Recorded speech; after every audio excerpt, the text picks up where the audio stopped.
get tonight. And remember, this is something we have touched on right here on Checkpoint, actually in March this year. That was at the time of the Kericho and Malindi by-elections, and there was a bit of campaigning by cabinet secretaries. Now, of course, this issue has come up again with the Cabinet Secretary for Water expressing his interest in the gubernatorial seat, and we've seen him make a number of political statements just like this one. Listen.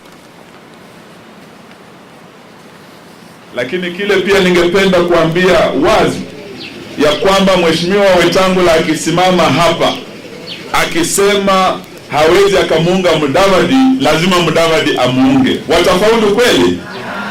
Mheshimiwa Musalia akisema hawezi kuunga Wetangula, lazima Wetangula amuunge mkono. Watafaulu kweli? Na nataka niwaambie wazi ya kwamba Wetangula akisema lazima awe ni yeye na asiungane na wenzake na asimame na Ford Kenya yake, hata faulu, ataanguka hiyo kura, atajipata kwa upinzani. All right, now he's made a number of political statements. This is not the first. And the way it looks, it certainly will not be the last. He's been speaking on politics in Western Kenya and has also expressed his interest for the Nairobi gubernatorial seat. Now, let's be clear. He has a right to a political stand in his life. But let's also not forget that he is a state officer, and this is what the law says about state officers making political statements or indeed engaging in politics, that an appointed state officer or public officer shall not engage in any political activity that may compromise or be seen to compromise the political, the neutrality of the office. Now remember, he's the Cabinet Secretary for the Ministry of Water.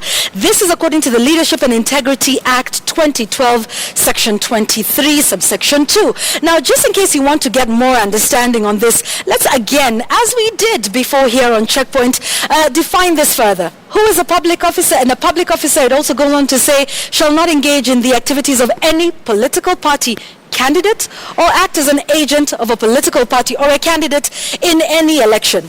So let's define this a little bit more in case you're wondering, well, you know, is he or is he not a state officer, and does this law apply or not apply to him in some of the statements we've seen made recently? Who is a state officer? Is one who holds a state office.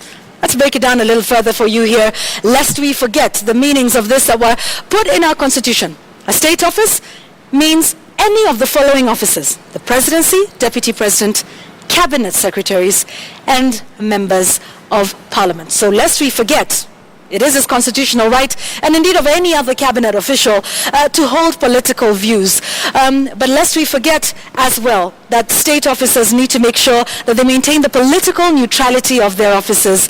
This is the law, and this is what is enshrined in that, even as we go, into the election period. Lest we forget, this is the role of a state officer. Are they or are they not flouting some of these rules? We'll see about that in the coming days. Let's take a quick break. We'll be back. You're watching Checkpoint.